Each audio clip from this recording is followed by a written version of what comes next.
ओम। सत्यार्थ प्रकाश, क्या और क्यों, दूसरा भाग। महर्षि दयानंद ने 19वीं शताब्दी के अंतिम चरण में अपना कालजयी ग्रंथ सत्यार्थ प्रकाश रचकर धार्मिक जगत में एक क्रांति कर दी। यह ग्रंथ वैचारिक क्रांति का एक शंखनाद है। इस ग्रंथ का जनसाधारण पर और विचारशील दोनों प्रकार के लोगों पर बड़ा गहरा प्रभाव पड़ा। हिंदी भाषा में प्रकाशित होने वाले किसी दूसरे ग्रंथ का एक शताब्दी से भी कम समय में इतना प्रसार नहीं हुआ जितना कि इस ग्रंथ का अर्ध शताब्दी में प्रचार प्रसार हुआ। हिंदी में छपा कोई अन्य ग्रंथ एक शताब्दी के भीतर देश व विदेश की इतनी भाषाओं में अनुदित नहीं हुआ जितनी भाषाओं में इसका अनुवाद हो गया है। हिंदी में तो 2 कवियों ने इसका पद्यानुवाद भी कर दिया। सार्वभौमिक नित्य सत्य। इस ग्रंथ का लेखक ईश्वर, जीव, प्रकृति इन 3 पदार्थों को अनादि मानता है। ईश्वर के गुण, कर्म, स्वभाव भी अनादि व नित्य हैं। सृष्टि नियमों को भी ग्रंथकर्ता अनादि व नित्य तथा सार्वभौमिक मानता है। विज्ञान का भी यही मत है कि सृष्टि नियम, लॉज ऑफ नेचर अटल, अटूट, सार्वभौमिक है।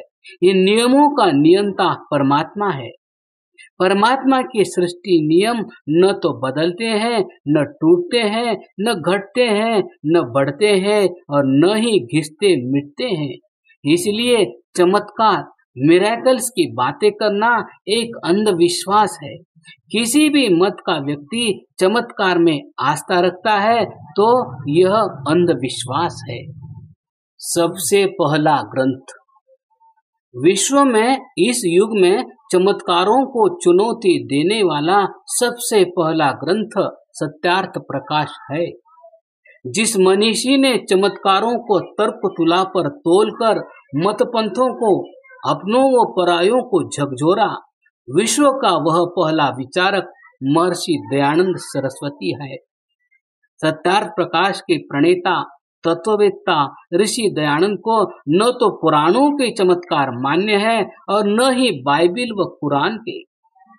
हनुमान ने सूर्य को मुख में ले लिया, यह भी सत्य नहीं, और हजरत ईसा ने रोगियों को चंगा कर दिया, मृतकों को जीवित कर दिया तथा हजरत मोहम्मद साहेब ने चांद के 2 टुकड़े कर दिए, ये सभी ऐतिहासिक तथ्य नहीं है। हजरत मूसा हो अथवा इब्राहिम, सृष्टि नियम तोड़ने में कोई भी सक्षम नहीं हो सकता। दयानंद जी के इस घोष का कड़ा विरोध हुआ। आर्य विद्वानों ने इस विषयों पर सैकड़ों शास्त्रार्थ किए। पंडित लेखराम जी आर्यपथिक को इसी कारण से बलिदान तक देना पड़ा। ख्वाजा हसन निजामी को सन 1925 में एक आर्य विचारक प्रोफेसर हासानंद ने चमत्कार दिखाने की चुनौती दी और कहा कि मैं आपसे बढ़कर जादूगरी से चमत्कार दिखाऊंगा। ख्वाजा साहब को आगे बढ़कर चमत्कार दिखाने का साहस ही न हुआ। सत्य साईं बाबा भी विश्वविद्यालय के वैज्ञानिकों की चुनौती स्वीकार करके कोई चमत्कार न दिखा सका। अब तो विरोधी भी मान रहे हैं। ईश्वर की कृपा हुई। ऋषि के पुण्य प्रताप व अनेक बलिदानों के फलस्वरूप अब विरोधी भी सत्यार्थ प्रकाश के प्रभाव को स्वीकार करके इस अंधविश्वास से मुक्ति पा रहे हैं। हाँ, ऐसे लोगों की अब भी कमी नहीं है जो सत्यार्थ प्रकाश से प्रकाश भी पा रहे हैं और इसे कोस भी रहे हैं। गुड़ का स्वाद भी लेते हैं और गन्ने को गालियां भी देते हैं। पुराण, बाइबिल व कुरान के ऐसे प्रसंगों की व्याख्याएं ही बदल गई है। अब रोगियों को चंगा करने का अर्थ मानसिक व आध्यात्मिक रोगों को दूर करना हो गया है। मृतकों को जिलाने का अर्थ नैतिक मृत्यु से बचाना किया जाने लगा है। यह व्याख्या कैसे सूझी? इन धर्म ग्रंथों की भाष्य व तफसीरें बदल गई है। कुछ चतुर लोग आज भी नए नए सद्गुरुओं, मजारों, समाधियों, सरोवरों व मंदिरों के साथ चमत्कारों को जोड़ने से नहीं टलते। जैनियों की सोच। एक जैनी बंधु श्री बच्चेराज सिंधी लिखित पुस्तक जैन शास्त्रों की असंगत बातें पठनीय व विचारणीय है। पुस्तक का हम स्वागत करते हैं। जैन भाइयों के स्वस्थ चिंतन पर सत्यार्थ प्रकाश का स्पष्ट व गहरा प्रभाव है। सत्य असत्य की कसौटी।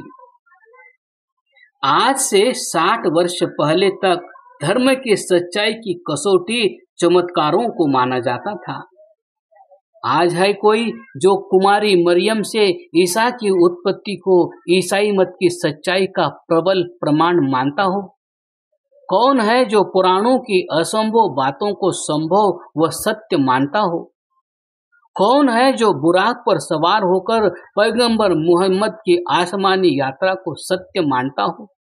मुसलमानों के नेता पर सैयद अहमद खान ने बड़ी निर्भीकता से इन गप्पों को झुठलाया है। यह सब सत्यार्थ प्रकाश का ही प्रभाव है। ये मनगढ़ंत कहानियां हैं। इन पंक्तियों के लेखक ने विश्व प्रसिद्ध लेखक जनाब अनवर शेख से बुराक व मोजजा शक उल कमर के बारे में पत्र लिखकर उनका मत पूछा तो उन्होंने बिना लाग लपेट के लिखा कि मैं इन्हें कोई महत्व नहीं देता, ये मनगढ़ंत कहानियां हैं। पाप व पुण्य की समस्या।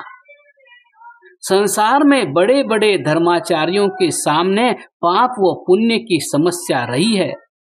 विश्व साहित्य में सहस्रों पुस्तकों व लाखों लेखों में पाप व बुराई की चर्चा के साथ शैतान का उल्लेख मिलता है। स्वर्ग में वर्जित वृक्ष की कहानी का इतना प्रचार किया गया कि मनुष्य पाप का दायित्व लेता ही नहीं। पाप करवाने वाला शैतान है, सारा दोष उस पर थोपा जाता है। स्वामी श्री दयानंद जी महाराज ने सत्यार्थ प्रकाश में इस कहानी की समीक्षा की है। शैतान भगवान व आदम एवं हव्वा विषय कई प्रश्न उठाए हैं। ऋषि ने सत्यार्थ प्रकाश की भूमिका में एक बड़ी सूक्ष्म दार्शनिक सच्चाई का प्रकाश करके जगत में हलचल पैदा कर दी। मनुष्य का आत्मा सत्यासत्य का जानने वाला है, तथापि अपने प्रयोजन की सिद्धि, हठ, दुराग्रह और अविद्यादि दोषों से सत्य को छोड़ असत्य में झुक जाता है। पाप व पुण्यों के करने में ऋषि जीव को स्वतंत्र कर्ता मानते हैं। इस उद्धरण में यही बताया गया है कि पाप शैतान नहीं करवाता, प्रत्युत जीव ही अपनी दुर्बलता, दीनता व अविद्यादि दोषों के कारण पाप में प्रवृत्त हो जाता है। यह सत्यार्थ प्रकाश की एक अद्भुत देन है। शैतान वर्जित वृक्ष व आदम हव्वा के किस्से सुनाने वाले भी अब यही मानते हैं। मुसलमान नेता, दार्शनिक व कवि डॉक्टर इकबाल ने लिखा है, मन अपना पुराना पापी है, बरसों में नमाजी बन न सका। इकबाल ने शैतान को कोई दोष नहीं दिया। संसार के किसी भी न्यायालय में, किसी भी इस्लामी व ईसाई देश में कोई भी अपराधी यह कहकर दंड से नहीं बच सकता कि मुझसे शैतान ने पाप करवा दिया। सत्यार्थ प्रकाश में महर्षि ने महाराज पाणिनि का एक सूत्र देकर नई क्रांति कर दी। स्वतंत्र कर्ता, अर्थात जो स्वाधीन है वही करता है। आज विश्व के सब विधान व सब न्यायालय सत्यार्थ प्रकाश की इस घोषणा से सहमत है। सब न्यायविद ऋषि के स्वर के साथ स्वर मिला रहे हैं। पुलिस की गोली से कई लोग मारे गए, जांच आयोग बैठाया गया, गोली चलाना अनुचित ठहराया गया, इसके लिए दंडित किया गया गोली का आदेश देने वाले अधिकारी को। उसके पास न पिस्तौल थी और न बंदूक। गोली तो पुलिस के सिपाहियों ने चलाई। वे स्वतंत्रकर्ता नहीं थे, अतः उनको कोई दोष नहीं देता। यह है सत्यार्थ प्रकाश की विश्वव्यापी दिग्विजय। अखिल विश्व में न्यायविद न्याय का आधार पाणिनि मुनि जी के इसी सूत्र को मानते हैं। हम आगे चलकर इसी आर्ष मान्यता की गूंज के कई प्रमाण देंगे। कुछ लोग ऐसा भी मानते हैं कि ईश्वर ही सब कुछ करता व करवाता है। सब मतों में इस सोचने वाले लोग मिल जाते हैं। सत्यार्थ प्रकाश ने बहुत लोगों का यह भ्रम भी दूर कर दिया है। कोर्टों में जाकर देख लीजिए, ईश्वर अपने कार्य करता है, जीव अपने कर्म करता है। सृष्टि की आयु। लेखक जब मिशन स्कूल में प्रविष्ट हुआ तो लगभग 70 वर्ष पूर्व हमें यही सिखाया पढ़ाया गया कि सृष्टि 6 दिन में रची गई। 7वें दिन परमात्मा ने विश्राम किया, छुट्टी मनाई। यह भी सिखाया गया कि सृष्टि की आयु 5-6 सहस्र वर्ष से है, अर्थात 5 सहस्र वर्ष पूर्व दुनिया बनाई गई। महर्षि ने इस ग्रंथ में घोषणा कर दी कि महाभारत से कुछ पूर्व दुनिया का बिगाड़ आरंभ हुआ। बनी को नहीं, बिगड़ी को 5-6 सहस्र वर्ष हुए हैं। आर्यों का सृष्टि संवत इस सृष्टि की आयु बताता है। यह लगभग 2 अरब वर्ष है। आज विज्ञान बताता है कि विभिन्न धातुओं व पत्थरों को बनते बनते लाखों व करोड़ों वर्ष लग गए। आज यह 5-6 सहस्र वर्ष की बात कौन मानता है? तनिक इतिहासकार H.G. वेल्स का विश्व इतिहास ही देख लीजिए। धर्माचार्यों व दार्शनिकों में सर्वप्रथम सृष्टि की इतनी दीर्घ आयु इस महर्षि ने बताई। अभी कुछ दिन पूर्व दिल्ली की मुख्यमंत्री मान्या शीला दीक्षित जी से पत्रकारों ने पूछा, दिल्ली में क्रिकेट का मैच होना है, मैदान तैयार नहीं हुआ, दिन थोड़े रह गए हैं, मैच कैसे होगा? मान्या शीला जी ने उत्तर दिया, 6 दिन में सृष्टि की रचना हो गई। यह क्रिकेट की ग्राउंड की क्या समस्या है, सब बन जाएगी। मान्या शीला जी ब्राह्मणी है और उच्च शिक्षित व अनुभवी भी। उन्होंने बाइबिल का प्रथम पृष्ठ कभी पढ़ा होगा, वह उगल दिया। किसी पत्रकार ने भी नहीं पूछा कि आपकी सरकार की किसी भी पाठ्य पुस्तक में यह बात नहीं पढ़ाई जाती कि दुनिया 6 दिन में बना दी गई। एक मिथ्या मत को बार बार सुनकर व पढ़कर अंग्रेजी पठित लोगों के मन व मस्तिष्क पर 6 दिन में सृष्टि रची गई, यह संस्कार पड़ गया है। 6 दिन में तो अचार मुरब्बा भी बनकर तैयार नहीं होता। मानो चोला बनते बनते 9 मास लग जाते हैं। फिर चांद, सूर्य, पर्वत, सागर, वनस्पतियां 6 दिन में कैसे? ह्यूमन डेस्टिनी नाम की वैज्ञानिकों की लिखी पुस्तक सत्यार्थ प्रकाश के सृष्टि संवत की पुष्टि करती है। गुण कर्म स्वभाव का सिद्धांत। ऋषि दयानंद ने सृष्टि रचना की बात के साथ समाज व्यवस्था की वैदिक मान्यता पर भी प्रकाश डाला। गुण कर्म स्वभाव से वर्ण व्यवस्था होती है। जन्माभिमानी पौराणिक इस विषय पर ऋषि को कोसते रहे। लोकमान्य तिलक के गुरु श्री चिपलुनकर ने तो निबंधमाला में ऋषि को इसी कारण ब्राह्मण द्वेषी लिख दिया। ऋषि का दोष क्या था? यही ना कि वे सत्य से, तप से, संयम से, विद्या व सेवा से किसी को ब्राह्मण मानते हैं। वीरता, शूरता व धीरता से क्षत्रिय बनता है। ऐसे ही वैश्य व शूद्र को जाने, यही महाराज मनु का मत है। महात्मा बुद्ध भी धम्मपद में इन्हीं सद्गुणों से किसी को ब्राह्मण मानते हैं। क्या आज ऋषि के सिद्धांत का विरोध करने वाले आंखों के किसी सर्जन के बजाय व्यापारी या राजनेता पुत्र से अपनी आंख का ऑपरेशन करवा लेंगे? दुर्गुणों से, दुष्कर्मों से क्या किसी को समाज में स्थान देना, मान देना किसी पौराणिक को मान्य है? कहीं भी रिक्त स्थान की पूर्ति करनी हो तो विज्ञापन देकर प्रार्थी को न्यूनतम योग्यता यह होनी चाहिए, ऐसी मांग की जाती है। कहीं भी और कभी भी किसी संस्था या संस्थान ने गुण, कर्म, योग्यता की उपेक्षा करके जन्म के आधार पर किसी को सर्विस देने की बात नहीं की। यह महर्षि के इस ग्रंथ का ही प्रभाव है। भारत के विभिन्न प्रदेशों में कई राजवंशों का वर्चस्व है। राजवंशी नेता भी अपने परिवार को पुत्रों, पुत्रियों, पत्नियों, पुत्र वधुओं व सालों को देश पर थोपने के लिए उनके गुणों व सेवा की ही दुहाई देते हैं। सत्यार्थ प्रकाश के प्रकाश से पूर्व जन्माभिमानी पौराणिकों, विधर्मियों व विदेशी शासकों ने अपने अपने स्वार्थों की पूर्ति के लिए जन्म की जाति पाति को वेद पर थोपने का कुचक्र चलाया।